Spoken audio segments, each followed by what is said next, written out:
மக்களே நம்ம boat house டூரில் கிட்டத்தட்ட இப்போ 1 மணி ஆகுது. நம்மளோட ஜெயச்சந்திரன் அங்கிள் வந்து எல்லாத்தையுமே சமைச்சு நீட்டாக வந்து டைனிங் டேபிளில் ப்ரெசன்டேஷன் பண்ணி வச்சுட்டாங்க.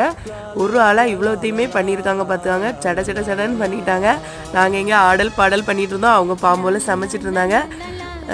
ரொம்பவே டேஸ்ட்டாக பண்ணியிருக்காங்க எல்லாமே. ஃபஸ்ட்டு வந்து கறி மீன் பொரிச்சு வச்சுருக்காங்க, அப்புறம் முட்டைகோஸ் கூட்டு வச்சுருக்காங்க, வெண்டைக்காய் கூட்டு, பயிறு கூட்டு 3 கூட்டு வச்சுருந்தாங்க. குழம்பு அதே போல் 3 குழம்பு. ஃபஸ்ட்டு காமிச்சது பருப்பு குழம்பு, அப்புறமா குருவாயூர் பப்படம். கேரளாவில் வந்து ரொம்ப ஃபேமஸ் குருவாயூர் பப்படம், சரியான டேஸ்ட்டாக இருக்கும். அப்புறமா தர்பூசணி கட் பண்ணி வச்சுருந்தாங்க. சிக்கன் வந்து கிரேவி போல் பண்ணியிருந்தாங்க. சாம்பார் வச்சுருந்தாங்க, ரசம் வச்சுருந்தாங்க. அப்புறமா மட்டை ரைஸ், கேரளாவில் வந்து மட்டை ரைஸ்னு சொல்லுவாங்க, அந்த ரைஸ் தான் வச்சுருந்தாங்க. அதுவும் அடிப்பொலி டேஸ்ட்டாக இருந்துச்சு. எல்லாத்தையும் வச்சு நல்லா சாப்பிட்டாச்சு மக்களே. கடைசியாக சேலட் கூட பண்ணி வச்சுருந்தாங்க. எல்லாத்தையும் நல்லா ஒரு பிடிச்சாச்சு மக்களே. எல்லாமே ரொம்பவே டேஸ்ட்டாக இருந்துச்சு.